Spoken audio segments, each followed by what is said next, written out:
This episode of The Lab Inside the Game Industry is brought to you by Midwest Games.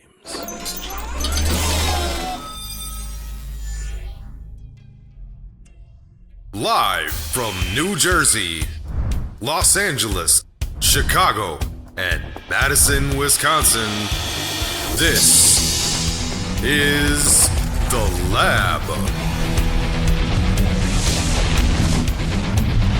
With your alchemists, Angel Guevara and Greg Posner. Tonight's special guest, Christopher Adamson from StretchSense and Mark Mikunas from Fingers on the Moon. Also starring Cassandra Liu and Rick Bauer. Tonight on The Lab Inside the Game Industry. Hello guys, and welcome to another awesome, great, and cool episode of The Lab. I am your host, Angel, and I'm here joined by my awesome co-host, Cassandra and Greg. How's it going, guys? Very good.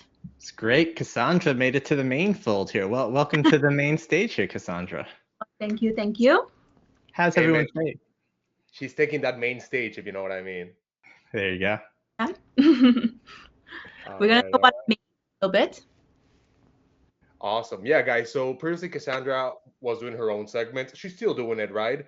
But we talked to the producer and we're like, Patrick, we need Cassandra right in front with us. So, he made it happen and we're happy to have her. How are you doing, Cassandra? How do you feel? I'm doing great. I'm very excited. I think I'm going to be here talking about games with you guys, because sometimes I'm in the back. It's like, oh my God, I need to join this conversation right now. So I'm so happy to be here and then looking forward to today's episode. Of course. And we are super happy to have you. Greg, how's it going, my man? Hey, man. It is Wednesday. It is beautiful here in New Jersey. It's like spring is finally springing. I know it's going to snow again next week here, but life is good. I can't complain, and I'm excited to be here with the two of you. And it's been said on chat already, Rick is back. He's not in tonight's episode, but we are working with it to make sure he'll be good to go for next week, and we're excited about his Richter scale segment. But, we're going to have the whole gang together again soon. I feel like it's been a minute since we've been there. It's been a minute for sure. Rick, we are super happy you're back and looking forward to talk to you again. Guys, welcome to the show. If you could please just type on the chat and let me know where are you guys watching us from, that would be great. Just type, let us know where you're watching us from. Very happy to have you. Let me give you a quick shout out from our sponsor, Midwest Games. Midwest Games, thank you so much for sponsoring tonight's episode. Very grateful for that. And let's talk about a quick preview on tonight's topics and guest. Greg, who do we have today? Tonight we have a jam-packed show.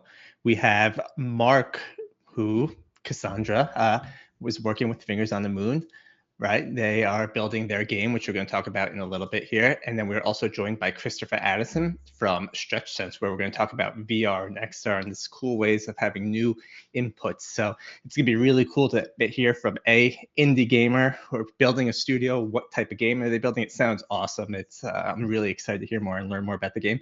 And XR and VRs and all those Rs are always a fun topic to hear more about. I love the immersion. I love how it's being built, and I'm excited to hear from him, from Chris this year, hear how it's being built and what they're doing. Definitely 100%. Very excited for that. And guys, please remember that we have stickers. We have some interactive stuff. So if you see a sticker you like or something you want to share with us, please go ahead and do it in the chat. I always like to, start the episodes by telling our audience that here at the lab, we value interactivity. We value engagement. So if you guys have a question, if you have a comment, if you have a question for a guest or for us, or you just want to mention something briefly, please do it as soon as possible. Interactivity is king. So we would love to hear your opinion. We would love to talk to you. Please go ahead. Regarding games, we obviously talk about games, right? I wanted to ask you guys, what games are you playing right now? Right now.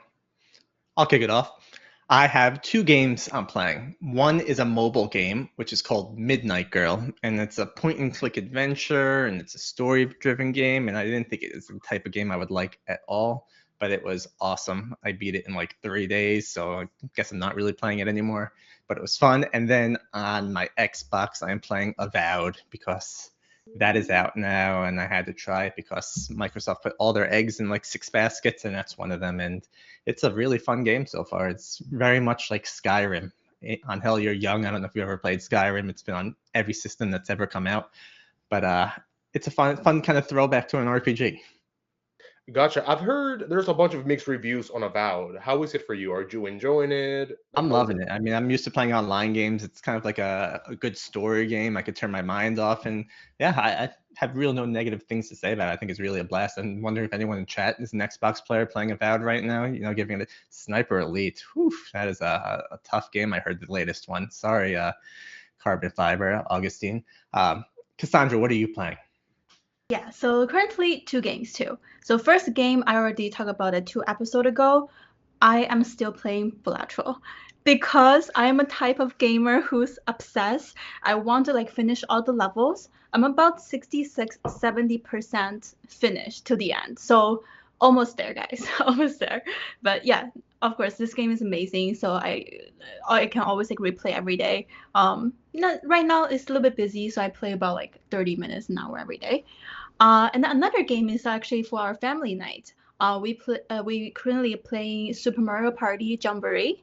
It's the new Super Mario Party that came out last year, and I never played the first Super Mario Party, but this one is amazing. Like it has like just like a Monopoly type of mapping, like everybody taking turns, and then play mini games. It has 120 plus mini games on there, and then it's all very creative. It's all very fun, and yeah, just real super recommended for like a party or family game. awesome. I heard Jamboree is sort of like a mix of all the Mario parties together. Yeah, and then it have like separate session like rhythm game, and then it has like separate like mini game bar like base something like that. It's super fun. Yeah, it's so easy. Everybody can enjoy it.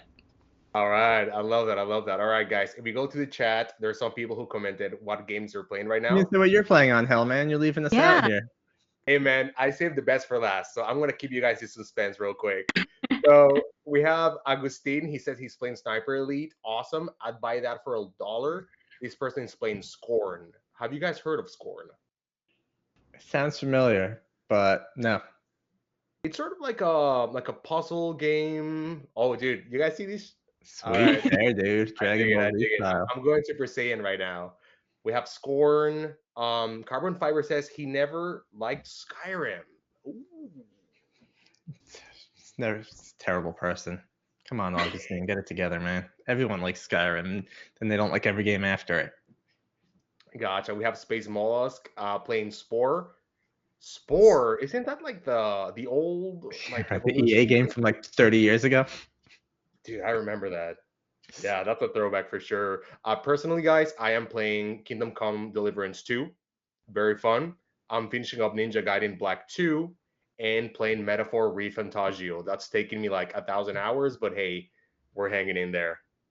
Hey man, when I'm done with Avowed, we'll have to talk about Kingdom Come Deliverance versus Avowed and see which one's better. Dude, I feel like it's like comparing apples and oranges, but you know we can do that for sure. Let's go ahead. One was free, the other wasn't free. Okay, we have Life is Strange Double Exposure. All right. Kind of like a narrative driven game. I like that. Awesome. Guys, let's go to the game news that we have for today. Unfortunately, we had another layoff happening with Monolith Studios. Are you guys familiar with it? Yeah, man, Monolith made a bunch of older games that there was one game, No Time to Die or something like that. It was WB. They're all part of the WB family, and WB has really been, for lack of better words, not doing so great with their decision making recently. So I know they decided to close about 2 or 3 of their main studios or bigger studios, and I think Monolith was the bigger one, and you'd know them more from like the N64 days, I feel like, and after that. But it's poor leadership at these companies. And the beauty of what we do is we talk to indie games a lot, and indie gamers are gamers who want to make games, and there's such passion there. And we talk to some studio heads that are built for passion, but then you have someone like WB, and they make some good games, but the people at the top don't understand gaming, and they say, hey, let's take the Arkham formula and make it live ops, where like, no one has asked for that. Like, if you make Batman, it will sell a lot, but the people at the top think, well, live ops. So it's unfortunate to see that. There's a lot of great developers, engineers, everyone at these studios are amazing, but these decisions that are being made by higher ups are just kind of ruining everything. Exactly. Cassandra, have you heard of these news? Yeah, I do. I also saw the Wonder Woman game get canceled. Yeah, I'm actually, like I would play a female protagonist action game actually. So I feel ashamed because like they put in lots of effort to it already for many years for all this developer who people working on it. So unfortunate news, like Greg just say, is all numbers game for the top executive. So yeah, that's just unfortunate. Yeah, definitely a shame. And I don't know if you guys remember, but they made Shadow of Mordor and they developed the Nemesis system, which is this cool AI system that they had, and they were gonna use it for the Wonder Woman game, but apparently that's not happening anymore. And they patented, so another studio cannot use it. So is that gonna be lost? Yeah, it's been lost for the past 10 years, it seems like, as it is, right? So I think someone's got to iterate on it and or kill the patent of it. I think, and the Wonder Woman game's an interesting one, right? Because I feel your sentiment, Cassandra, but people also have to understand that these games haven't gotten far for a reason, and it could be that the game just doesn't work. I think there's a lot of people that say you have to find the fun, and right, maybe they just haven't done that, right? I think we were talking on the pre-call about Anthem, and I think everyone blames EA, but I think it was BioWare was sitting on that game for like 8 years, not able to move it forward, and EA gave them full, like, whatever you want to do to get, like, sometimes poor leadership within the studio itself is the reason these things happen. And I'm not excusing WB. I don't know what's happened there, but as a gamer, we're all quickly saying WB is the bad guy here, but we don't know the full picture or the full story. Mm-hmm. Fair enough. Sorry, that was just random rant there, No, totally. I feel like when we see these news, we often get angry at this, we get angry at that company or that company, but I think it's not as black and white as we think we is, right? It's a little bit more complicated. So I appreciate that take, Greg. Thank you. Yeah.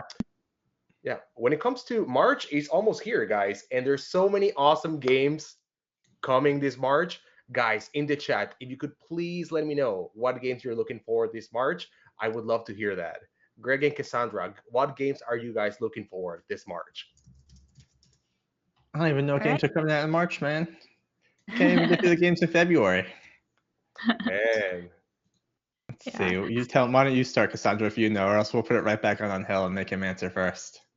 Sure, I did my research. The game I'm looking forward to is Split Fiction. It is by the studio who made It Takes Two, and then I think everybody know how successful It Takes Two was. So I'm excited to see, because you would know from the name, it's gonna be a split screen co-op game again. But like as a developer, you're trying to wonder, are they going to do the same like setup because it was super successful before, or they're gonna change a little bit. So, and then it's really hard to know like what gamers like or not. So I'm just like waiting to see on that perspective as well.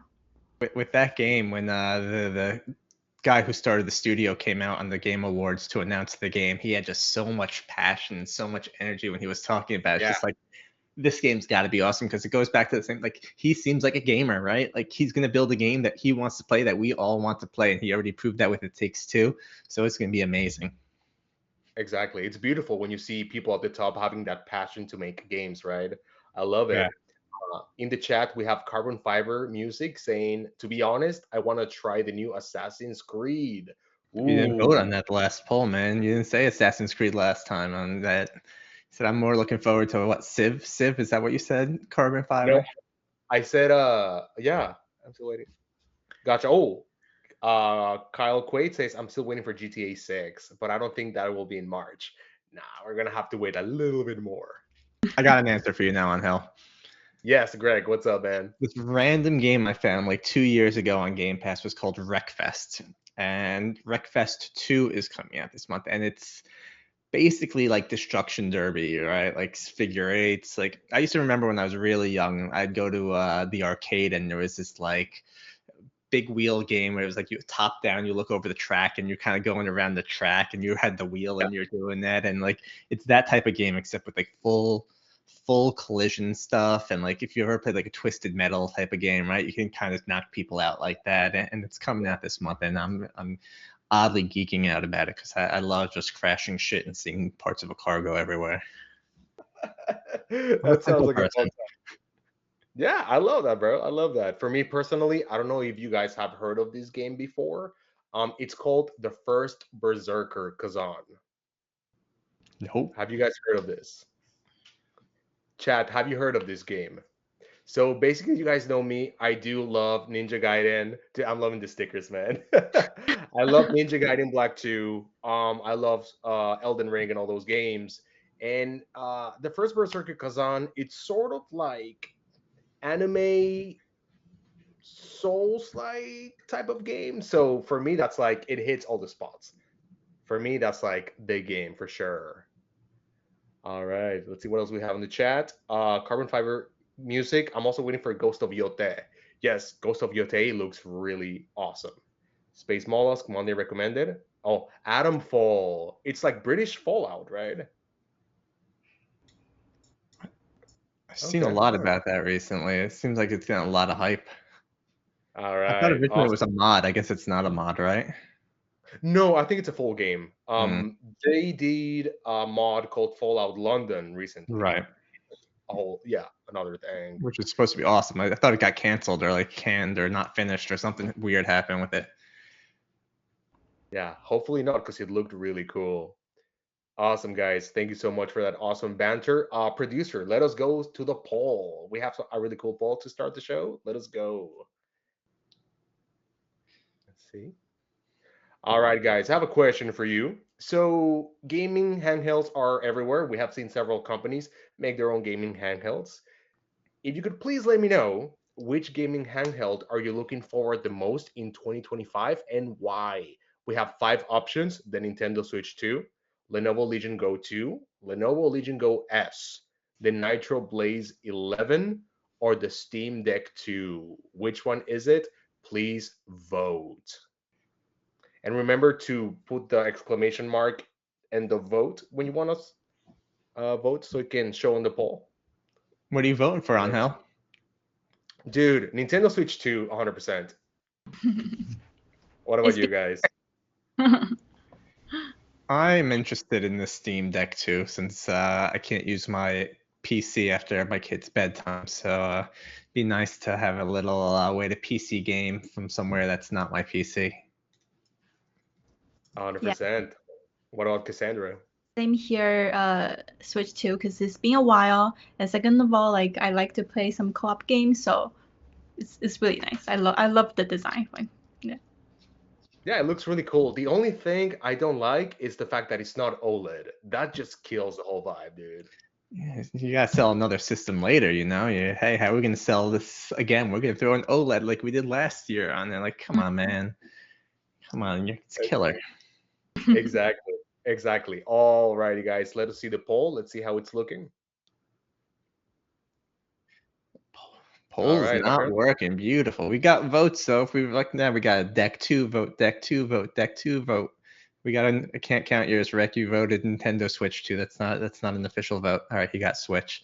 So it looks like it's between decks. Sorry, Lenovo. No one's really interested in your Legions here. It's all good. Yeah, it seems the Deck 2 and the Nintendo Switch 2 are leading the way. Awesome. Thank you, guys. All right. Then let us go to our first interview. I'm very excited to interview Mark from Fingers on the Moon. But before that, let us see that trailer. Producer, hit it.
Cassandra, welcome to the show. How are you guys? Very good. You just Yeah. saw me, so I'm doing Doing good. very well, Angel. Very nice to meet you, and yeah, I'm really excited to talk about this. Yeah, let's definitely talk about it. So, Mark, this game looks really interesting. It's sort of like, I would say, Persona meets Rock Band or Guitar Hero. You have to manage relationships, but you have to make your own custom songs and play them. Tell me about this game. Tell me about Take the Main Stage. Yeah. Okay. So the basically the tagline is it's the ultimate wannabe rockstar life sim. So we kind of think of it as a creativity simulator. Um, but the inception for this game actually came from the conversation portion of the gameplay. So back in like 2020, with the beginning of the COVID lockdowns and all that, I had kind of been an engineer. I've been an engineer my entire life and a musician, but you never found the right game to kind of work on. So I've done more like app, mobile, web, that kind of stuff. But I began my life programming games on the Commodore 64. So anyways, the original idea for this in 2020 was people were terrible to each other, and I kind of had this empathetic notion of maybe it'd be really cool if you could have a conversation based gameplay where it's emergent and the things that people are thinking are kind of more the currency of the game. And at that time as well, serendipitously, I had watched a Sid Meier interview, or it was like maybe like a GDC conference or something. Anyways, Mhm. he was talking about like if you make artificial intelligence too good, players think it's cheating. If you make it too bad, Yeah. it's not fun enough. So I kind of had the idea that it would be really cool if you could make the basically the byproduct of the AI going through decision trees and all that, make that the actual currency, so you could actually see kind of what the computer is thinking, and then that just lined up exactly with, well, that's kind of what a creative does, is it looks for inspiration, like the different things that people say and all that. So the original idea for the game came from that, and then Cass and I, we joined up, and then it turned way more into a life sim. So I kind of look at it as it's a hybrid game. It's a life sim, but it has rhythm elements. It has strategy elements.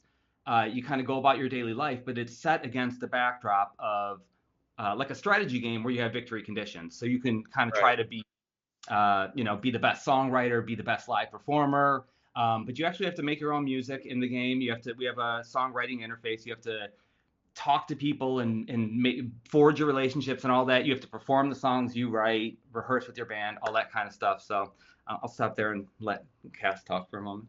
Yeah, totally. So it's just like I don't know on here if you played Dave the Diver before, but it's like it's a world and then you can do a lot of things, right? But the goal is still like you're trying to make it to the rock star, so you still need to achieve a victory condition. So it's like strategy, but cozy strategy, but with a lot of like management. So Yeah. that's about our game. And bringing in the music side of it, because that collides perfectly with my favorite form of expression. Yeah, I love that 100%. And if you guys didn't know, Mark was the person who actually helped us make the music for the intro. So, W Mark. Mark, I Oh. wanted to ask you, yes, I wanted to ask you, you're a software engineer, you're also a musician. These are very different things, right? How do you combine these two passions and create this game? How do you find a kind of like a balance between these two? Yeah, so as a child, um, I I saw a friend had a Commodore 64, and I absolutely fell in love with it and begged my parents to get one for Christmas.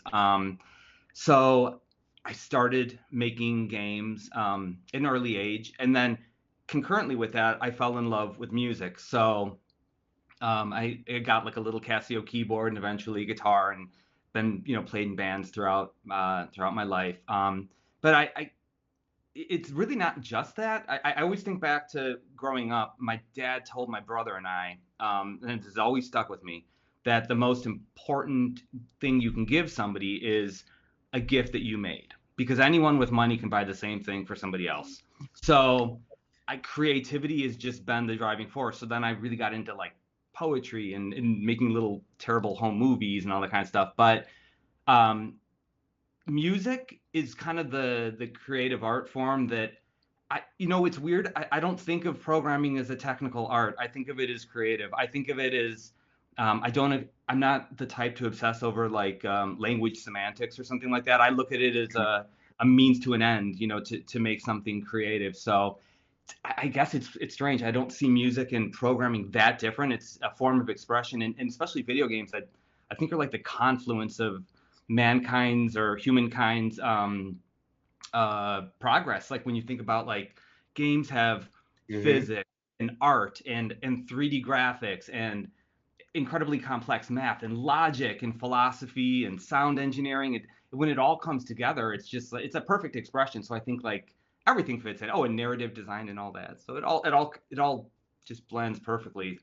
Yeah, Sorry. yeah, totally. And I often hear people say, because my normal daily job as data scientist is also a very logical job, and then I also produce my own music. I do have Spotify profile, and I upload my music there, release an album soon. So like people often say, oh, it's a left brain thing and a right brain thing. But I agree with Mark. Like you can't.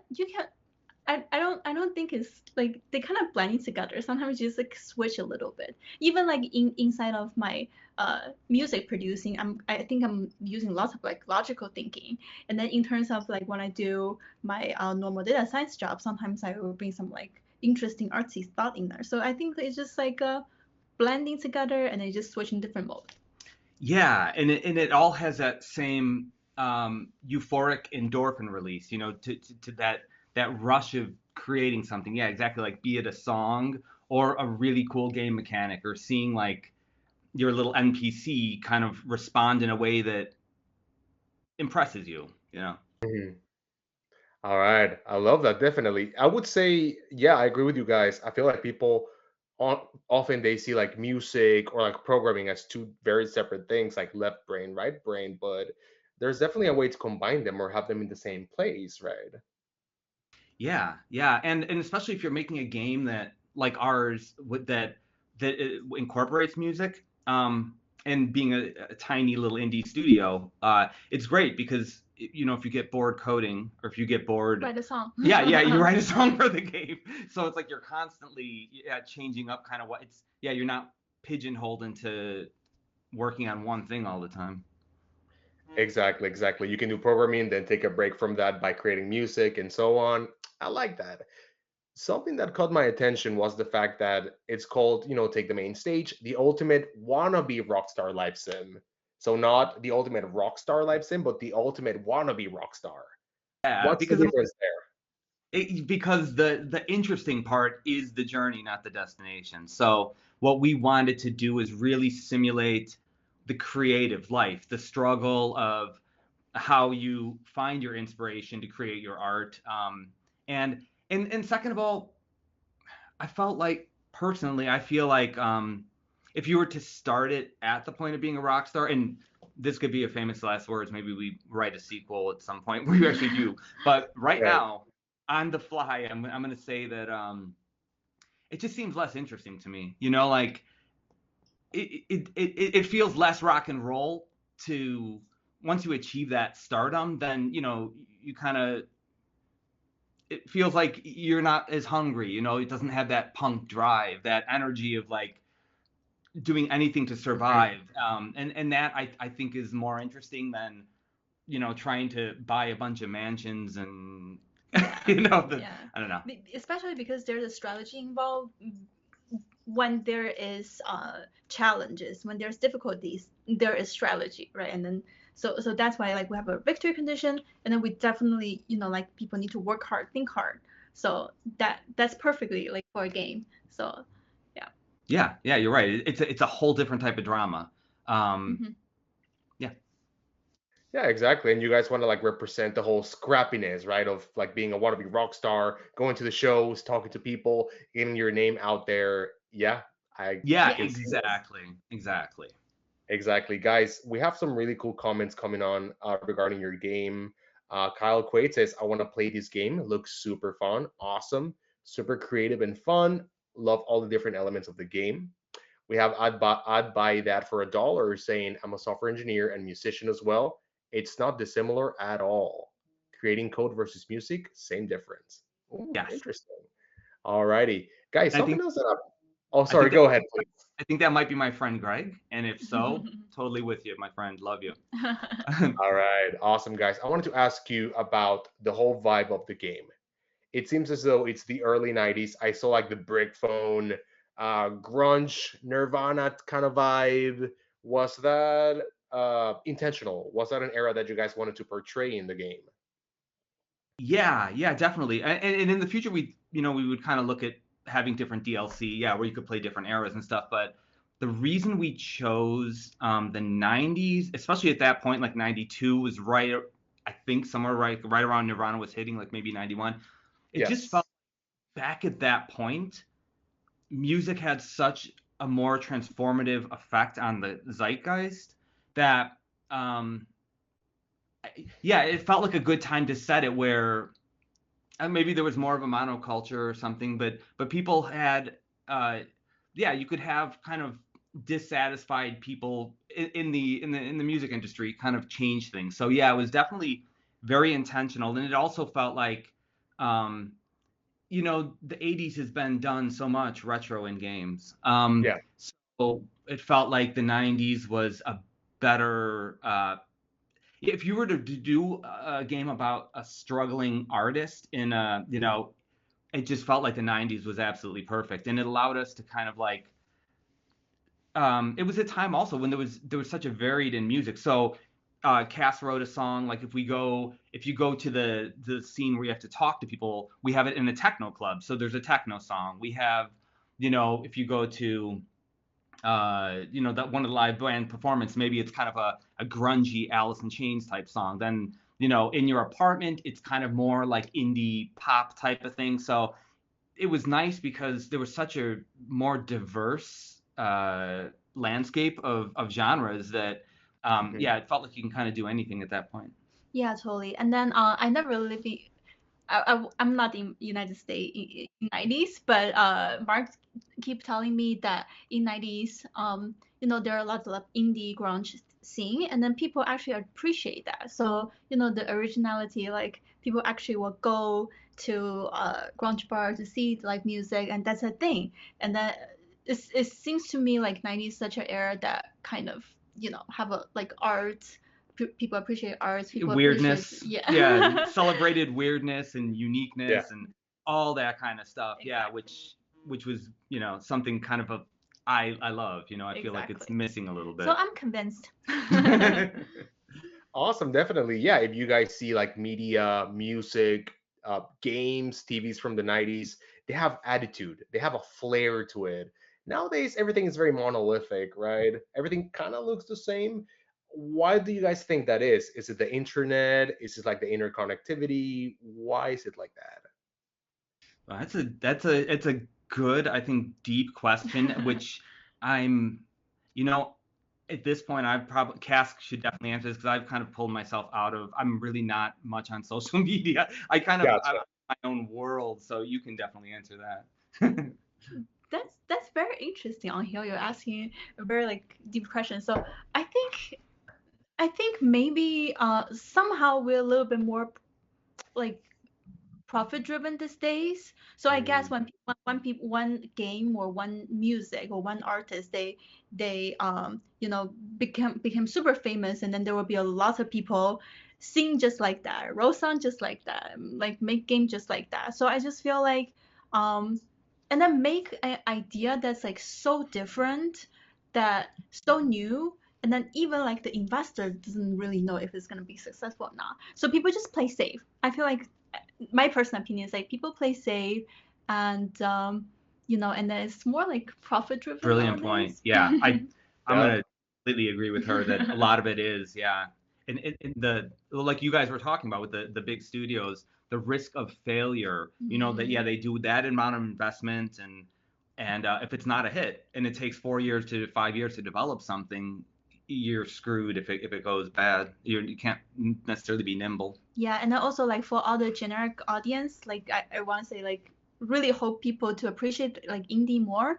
Maybe independent music, independent game doesn't look as polished as those like big studio, but just see through the surface and see the core. If you know if the idea is like interesting and inspiring, and then you right. Yeah, 100%. I agree with Cassandra. That was a very awesome answer. And I wonder if you see like TV shows like, let's say for example like Evangelion, right, or something like that, who's like very like personal. I wonder if we would have that nowadays, right? It's especially when we see like Marvel movies and things that are being made right now. It's not really like an indie director sharing his or her vision. It's more like we gotta make a product for people to consume. So I love what you guys are doing with your game. I wanted to ask you guys, one, where can people find you? And two, when can we play your game? Well, yeah, we would love if everyone went. Just go to Steam and search for Take That Main Stage, which, by the way, is Cass's brilliant name. But yeah, if you search for Take That Main Stage, our Steam page is up. We do have a demo, but it's not open for the public yet. We're basically only let a couple of publishers check it out. The reason being is we do want to iterate a little bit. We're constantly getting new artwork and getting new polish and all that kind of stuff. So within the next, I don't know, maybe 2 months or so, definitely we'll have something to release to the publishers. I'm sorry, to the public. And then, I'm sorry, what was the second question, Angel? Yeah, the second question is, yeah, when can they play the game? Do you guys have a Oh, release date? the full game, not for about a year, probably. We're Okay. hoping. I mean, we can keep going the self-publishing route, but we're hoping that potentially we can attract a publisher, just because the game right now has a bunch of our unique selling points built. You can talk to the conversation battling, you can collect thoughts, you can craft songs, and you can compete in the rhythm band. But it's basically it's a vertical slice that just shows those couple of things. We still need to kind of flesh out a lot of the full gameplay life cycle. So we're looking. I mean, we have it all kind of specced out and all that, but it's about another year until a full release. All right, and we are very excited for that. Mark and Cassandra, it was a pleasure. Thank you so much. Guys, take the main stage. Please check it out. All right, guys, we back. Greg, how did you like the interview? I loved it. I think Mark and Cassandra both had some really cool things they spoke about. I think the one that stood out to me the most that kind of got some banter in the chat was both kind of how engineering and creativity kind of it's the forms of expression. I always I'm understanding you're either a numbers person or a words person. I feel like if you're coding, you're a words person. And the same thing with musician, right? I think it all is aligned. And I think it's awesome stuff. I also highly agree that the 90s is the best era of music and the best way to go for grunge music. So I am very excited to play the game, and we can play it because I think it looks awesome. 100%. Yeah, Greg, I agree with you 100%. Guys, if you could please, if you're watching us and you haven't subscribed, please make sure to subscribe. We want to, up those subscriber numbers. So we are very grateful if you could do that for us. Let's read some of the chat. Carbon Fiber says, everything sounds the same nowadays. For me, it is social media, but mostly the streaming services like Spotify. Before, it was about talent. Now it's about how many followers you have. Ooh. I love it, man. I don't know if you saw Augustine. We should share his little audio reel that he did. You don't realize the little things that go into making a game, whether it be audio, whether it be visual, right? And things that really pop. And like this whole thing is a giant orchestra that everyone has to work together. And sometimes one team has no idea what another team is working on. And seeing how audio is made and seeing all this stuff and how it's made, I think it's so cool to kind of see how individuals really take love into what they do. And it shows you that even with AI, no matter how good AI gets, when you have that human touch infused with it, it makes something that's extremely more valuable than just an AI putting a beat together. Yes. Yeah. Yeah, totally. And we saw with Kareem, right? Last episode, he was talking about lighting and how lighting influences the game and the mood. Do people really think about lighting in games? Not really, but it's so important, right? For sure. We did Alchemy Live with him, and he was walking through it, and he said something about, so I took a note here, the color harmony and the art of lighting. And I thought it was just like terminology I've never heard before, and I had to look it up because it shows you how a Pixar scene is made using color harmony. I'm just like, wow, I've never even thought about this, but every scene you see, it has that going for it, and then it kind of makes sense. And again, you don't know how that sausage is made at the end of the day, but when you start taking it apart and realizing how it's made, it's fascinating. Yeah, totally fascinating. All right, we're done with our first interview. Let us go to Cassandra's section, Lab News with Cassandra, game events around the world. Let's go.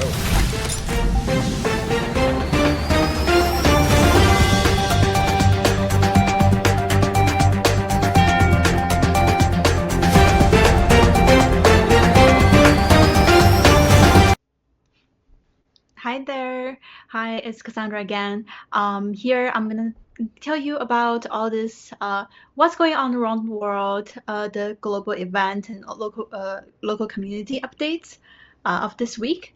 So first event we have here is the EverCon 2025. And this event will kick off this Friday to Sunday, 3-day event, and it's gonna hold in Roosevelt, Wisconsin. So it's going to hold in Central Wisconsin Convention Expo Center. And this event is a player and gamer driven, so which means it's going to be lots of fun for you as a gamer to go in there. And then the event included like tons of vendors, there's artists, game showcase, and then there's cosplay competition.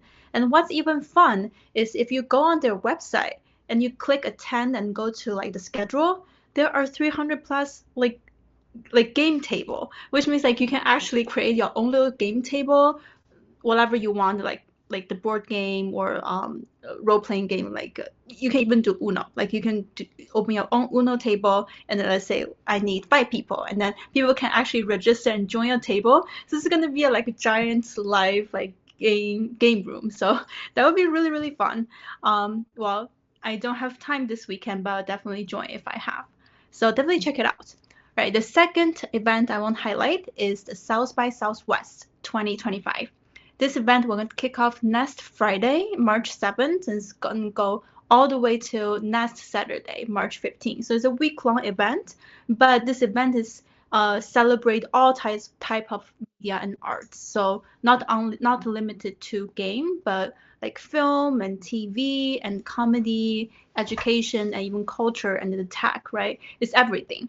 So it's more like a festival type and conference, and it's going to be in Austin, Texas this year. And I always love Austin, such a city with great vibe and culture. And if you're nearby, you just want to join, there are music fest and film fest. And then unfortunately the batch is a little bit like the price, right, to participate in this event is a little higher. It's like high hundreds to like almost a little bit 1,000. Because it's a week-long event, but not this year, but next year, if you want to showcase your game and you apply, right, and you can actually enter and participate in a very lower rate, like 100 and 200, so it's more affordable. So that's something to think about for next year. All right, so the third event I want to highlight is the Tokyo Indie Game Summit 2025. Obviously, it's going to be in Tokyo, Japan. And then it's kickoff March 8th, Saturday, till March 9th, Sunday. So 2-day event, and there are about 200 plus indie games showcasing. They all look awesome. And if you say, I'm not in Tokyo, how do I participate? You go on their website, and then there are this tab called Title. You clicking there, it have all these 200 games, their location, like the booth location in the summit. And also if you click there, it have all the information and Steam page, so you can definitely, it's also a good place to shop around for your wish list. So you can just take a look. I already have Kimono's Tea Time in my wish list. So all right, so that's some events. And then next I want to highlight is the GDC 2025. We're officially 19 days from it, so not too far away from it. And this year's theme is Connect the World Through Game. I truly feel like the gaming community is very loving and supportive and very global. So looking forward to this year's GDC. And if you haven't get your ticket, try to get it before March 15th because, well, it will be still cheaper if you get the ticket last minute. And the lab will actually have a meetup with all the alchemists. So we will share more detail about the meetup of the lab alchemist in the future episode. So stay tuned, and that's it for today. All right, Cassandra, thank you so much for giving us that information. GDC 2025. Greg, are you ready, Yo. my friend? Am I ready? I think I'm ready, man. And you're never ready until you're already there, you know? It's a lot of planning and a lot going on, man. This is your first one, right? First time, yeah, I've never been there before. Any things that most excite you about GDC? Dude, I would say, honestly, for me, of course, I want to network, possibly find potential clients and such. But for me, the most important thing is just meeting people in person, people that I've seen on LinkedIn, but to finally see them in person and talk to them, that's what I'm looking forward the most. Yeah, man. Networking is everyone there is a gamer, everyone's in the industry, and you know, both the community of the lab, the community of who watch our podcast, right? I'm excited to get together, and as Cassandra mentioned, right, we're gonna have an event. It'll be you, myself, Monday, who's been on a couple times, and a bunch of the other people that we've worked with before. Augustine's gonna be there, right? I'm excited to, like you said, we've talked to them online. I've seen you on the computer. I'm excited to meet you in person, man. Dude, and actually, because if you guys go to the lab website, before, for some reason, I was like shorter than Greg. Like I was like this tall and Greg was like this. But we found out that we're the same height. So I want to see that in person, dude. You know what I'm saying? I Yeah, thought Greg was like a giant. I am a giant. Don't worry, you'll see. I have my I mean, high like, heels, my platform shoes, whatever they are. awesome. Greg, I wanted to ask you, you've been there before. Do you have I, any some like wisdom for us? Any advice? yeah, the things I would tell you are if you're not LinkedIn savvy, which I think most people are LinkedIn savvy these days, become it because you're going to exchange information with people real quick. And the LinkedIn has a QR code you can scan if you're not familiar with it, where you can quickly trade information and do it with everyone and anyone there. Thank you, Carbon Fiber. He's saying I look like a giant too. Thank you. All My right. Yeah. whole family would be shocked. What else? It would be it's a marathon, not a sprint. Meaning, you know, you land Monday, don't go crazy Monday, because then the rest of the week is going to be rough, right? So it's a marathon, and just be prepared to talk. People think conferences are nothing but fun, and they are, but it's a lot of work. It's a lot of talking to people. SpongeBob knows what I'm talking about. It's fun, but be prepared. It's long days. I can imagine. Yeah, I was someone told me to bring like water and snacks, comfortable shoes. Yeah, for sure. Snacks and supplies, man. And always find people who are putting on lunches or breakfast and sign up so you got breakfast and lunches to go to. Awesome. Let's go, man. Should we go to our second interview? Let's do it. Let's bring up Christopher.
Christopher Adamson, welcome to the lab. How are you doing today? Hey, I'm doing great. Thanks for having me here. Yeah, Christopher is with StretchSense, and why don't you kind of break it down for us? There you go. He's wearing it. What is StretchSense? So StretchSense is actually a motion capture glove that is used in the film and game industry for capturing your hands. A lot of people think of motion capture and they think of the big suits with the markers all over them and Andy Serkis playing Gollum. But what they forget about is your hands actually need some articulation too. So StretchSense is one of the top manufacturers of hand motion capture gloves. And kind of what separates us from everybody else is we use these silicone sensors. So you can kind of see the shininess on top of my hand here. This is actually silicone. And what it's doing is it's tracking my motion and then sending this over to our software where we record all the motion and put it on 3D characters so you all can play the games with these hands. Yeah, so that's what we do in a nutshell. I love it. I remember years ago when VR first came out, right? And everyone was thinking like, it's cool. They tried to look at their fingers and their fingers were just either non-objects, right? Because these things didn't exist, right? Yeah. So over the years, right, we've seen different starts of iterations of different kinds of gloves and devices for your hands and peripherals to make it work. But I don't know enough of the space. I haven't really seen things come fully out. But then I saw kind of what you guys are doing. It looks amazing. I mean, it's being used both in movies. I saw you have SDKs for both Unity and Unreal as well to kind of build it out there. I'm curious on kind of where the idea came from. Like, how was it born? The idea of StretchSense, where it was born. Well, so the sensors themselves were used in a lot of like medical applications back 10 years ago. And then there was this goal for the gloves, like where can we take them what can use this silicone sensor to like really track well? And it's like, well, if you put them on your hands, you can track a lot of motion. And what's interesting about that is because it's silicone, you don't have line of sight dependency on cameras. Your body's moving it. So it's very lightweight, it's machine washable, and it leads to a hand tracking solution that's not only like very affordable. If you look at other hand motion capture systems, it's very scalable and it's very immersive. So as a motion capture actor, there's a lot of complaints on putting too much hardware on your hands, and then you can't hold a gun when you're doing your, rifle capture or anything like that. Or if you're punching a punching bag, it's like, I punched this punching bag, now I broke my knuckle. Like, it's not good.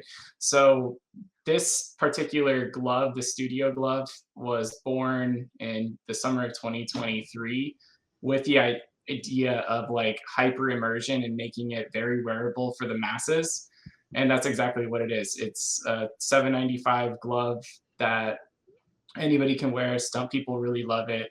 And then kind of building off of what you mentioned of having the open SDK and what we're seeing is because this glove is so wearable, we had a lot of big simulation training and VR companies reaching out to us wanting to make the gloves put into their games, which are training modules, but we're like, that's a very cool idea. So if you look at StretchSense, what we do is you can actually take this glove right now, and we have a Steam VR app that you can launch, and you can play any of your Steam VR games using the gloves. So we have like a really cool Half-Life demo, and when you're actually pulling a trigger, like I wasn't that into VR. I'm not the biggest gamer, to just be completely frank. But when you put these gloves on and you actually put the headset on and you're used to holding controllers and punching through geometry and just it's not an intuitive, like immersive process, but you put the gloves on and you can actually grab your hands and it's making a grab, or you're holding a Nerf gun and you're actually playing a like first person shooter. It feels like you're immersed in it. It's super cool. So are there haptics built into it? Like, are you feeling yourself pick up the weapon, pull the trigger? Not yet. Not yet. How do you come up with these use cases? I find it fascinating, right? You talked about how it started in the medical industry as training, right? Then you got reached out by some of these apps, right? Like, how are you testing these new use cases to figure out, does it work here? Does it work there? Or are you kind of letting people who have the gloves figure these out, figure, hey, I want to try and do this or that? Yeah. So we still are in the motion capture market. So we still do sell these gloves into a lot of the AAA game studios. I think the number's like 8 of the 10 major AAA studios use the gloves. Baldur's Gate was a big one that the gloves were used on. So that's like a stable business line for us. For the medical trainings and like military trainings and all these VR simulations, which also lends to like the massive gamers wanting to use the gloves. That was just derived by people using the gloves, seeing how easy they are to wear and use, and then saying, well, it goes right into the game engine in Unity and Unreal. Can I just make the gloves in Unity and Unreal? So yeah, you can. And then people started doing that, and it became a pretty interesting like path to send the gloves down. So that's what we're doing. And I love, I mean, I know it's a lot, but at the end of the day, $800, $795 is not a lot for something like this. And especially when you get so immersed into it, right? So I'm wondering if there's like indie studios that are reaching out to you. And I know indies don't have a huge budget, right? But like, again, for $800 and you can have this whole different level of immersion from within your game. Do you see that market starting to pick up from your side of, hey, there's smaller studios outside of the AAA that are purchasing this type of equipment now? Yeah, 100%. So to give some historical context, there's still a glove on the market that is more precise, but it's called the Fidelity glove. But this glove is like $3,000. If you're trying to like play a harp or a piano or do something like super articulate, then those are the gloves I'll still recommend. These studio gloves, though, that at the $795 price point were a game changer, because in motion capture, a lot of times it'd be like, okay, the hero character is going to have the Fidelity gloves on. We'll pay for that. And then the rest of them will hand animate and blah, blah, blah. So what happened when we launched these studio gloves, everybody's like, it was like the Oprah deals all over the place. Like, you get some gloves, you get some gloves. All the animators get gloves. Like all the background characters and actors get gloves. So then now you're creating way more content, saving the animators a lot of time and getting better content because now you have nicer finger motions. Have you seen any wild use cases or uses for the glove that kind of blew your mind? Oh, man, I've been in motion capture since 2008. So I've seen a lot of interesting use cases. Recently, there was a really neat guy I talked to who was a musician, and he was using the hands and gestures to pretty much DJ a musical set. So as he was like doing this, like the music and the sound would change and the sound waves. And I'm not a musician, so like I can't say exactly what he did, but he was using the gloves as a control module or like a MIDI controller to make music. That was a pretty neat use case. I don't know if you have met Mark from Fingers in the Moon, but I feel like you got that perfect integration for the music game there, right there, and bringing the whole immersion to a whole nother level there. Yeah, totally. You mentioned you're not a gamer, and that's cool. I'm questioning, do you have a use for the gloves on a day-to-day basis?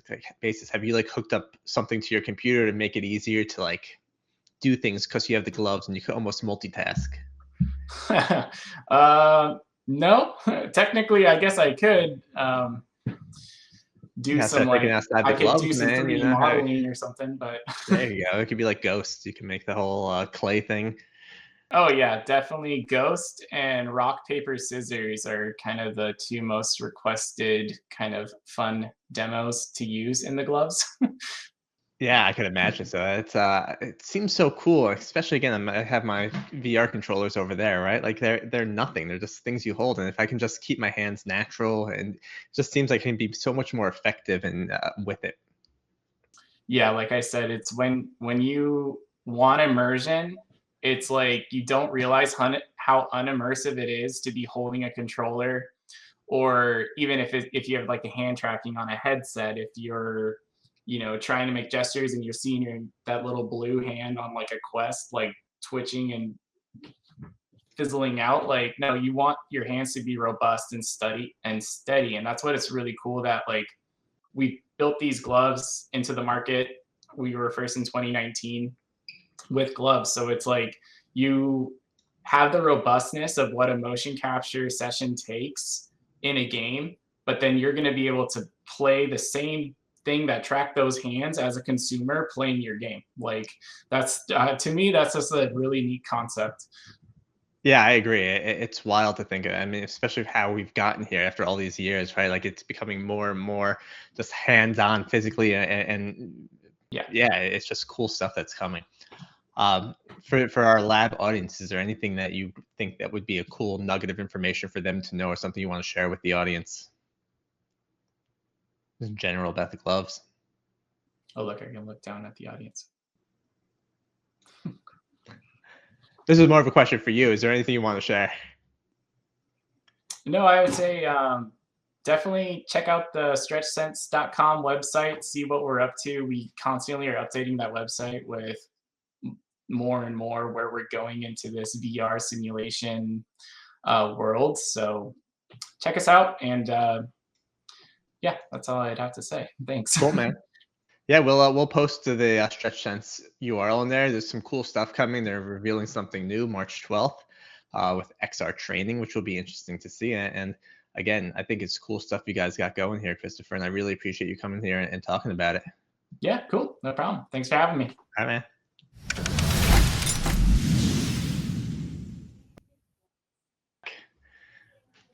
How is it going, guys? You guys gonna get some VR gloves?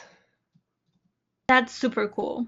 You know, Yeah. I actually did acting when I was in college, and then that's always one of my dream, like, you know, to be able to like get back to acting. But it's like, I always wanted to, like, you know, try those, like one of the motion capture gear or whatever to, like, you know, capture like the acting in those gears, and it's just something like amazing, you know, look amazing, and then like very super interesting. Yeah, and at the end of the day, I mean, $7.95, depending on where you are, is really not that bad for this type of technology that's so immersive and really kind of, it could be a game changer, right? I mean, keeping your hands free to do different things, especially when you can register each finger, right? It's kind of wild, and the things you can start to do. Yeah, I was thinking, imagine playing Half-Life Alyx with these gloves. The level of immersion, dude. Oh my god. Oh, he's crazy. Apparently we already can. All right. Well, there we go. Now we got a reason. He's gonna be Gotta bringing get in them GDC. gloves. Can we play it at GDC?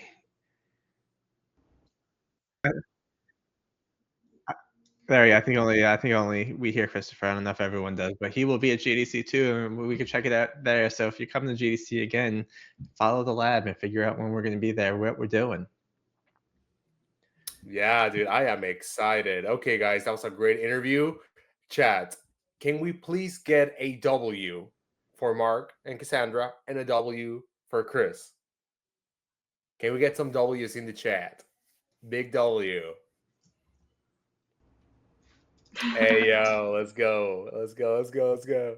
Yeah, Cassandra has the right idea. All right, guys, let's go. Before we go to our spin the wheel game, guys, I have a question for you. Here at the lab, as I mentioned before, we're all about engagement, all about talking to you guys, making those connections, right? But we're also about feedback and improving. And I wanted to ask you guys, what would you like to see more on the show? Is there something you want to see more of? Are there ways we can improve? How can we make this show better for you? Please let us know in the comments below. What do you want to see more of, Cassandra? Me? No. There we go. Done. No, for me, I think, you know, like, it's been a few weeks. I love, you know, all of our guests, and then we're sharing different things all the time. And then I feel like, you know, if we can adding more like little interactive game. I know we're already piloting it, but if we're adding a bit more, you know, here and there, you know, I think that would be cool, you know. Yeah. Hell, you're looking for anything else? Okay, so honestly, something that I was thinking about is, like, of course, we are in our own houses, you know, like record, like, you know, live streaming and such. I would love to see us going to like a live event, like GDC or something, and live streaming from there, talking to people, getting questions from the audience, kind of like having an audience there and an audience online, I feel like that would be super fun. Yeah, man. Next GDC. Done. Yeah. Yeah, dude, we gotta make it better. We gotta bring that interaction more. Greg, Eh, what about you? Anything you want to see more? Yeah, man. I want to see more games, man. I want Rick back. We need some. We talk the talk. We show the show, but we don't play the game, man. We gotta get some games in here. We're on Twitch. We're on everything. We're talking games. We gotta play games. I agree. So Yeah, 100%. Rick, we need you right now, my dude. Right now, we need Rick. 100%. coming soon. Coming next week. Rick, the Richter scale. Are we ready, producer? All right, guys. We have, I don't know if you guys remember, but for our first episode, we had Josh Garrity, and he was talking about his game, The Floor is What, and he's also working on a sports game. We have some footage for that. Please take a look.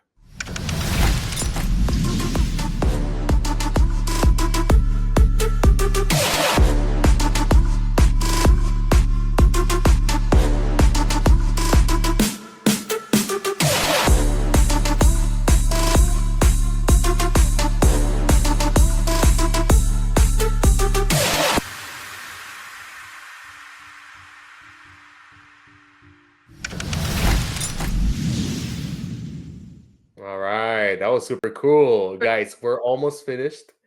Do we have any final thoughts?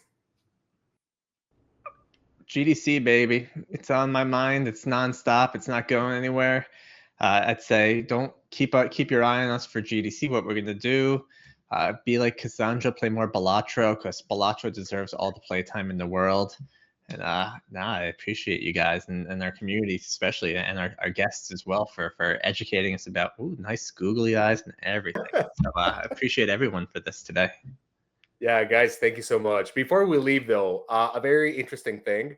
So, Balatro, I heard that it's pronounced Balatro. So, Balatro means kind of like jester or fool in Latin. So, it's not Balatro, it's Balatro. That's what I Get out heard. of here, man. No one asked you. Hey, You're killing the man, vibe. dude, like when I heard it, it just blew my mind. And I had to tell you guys. I had to tell you. Sorry, guys, all the time. Like, I love this game. I can't believe it. Okay, Balatro, right? Yeah. No, Balatro. Cassandra is like, I don't care. I'm just going to play whatever it's called, right? All right, guys, we are done for today. We'll see you next week. Very excited. And thank you so much for coming. I'll see you next week. See you.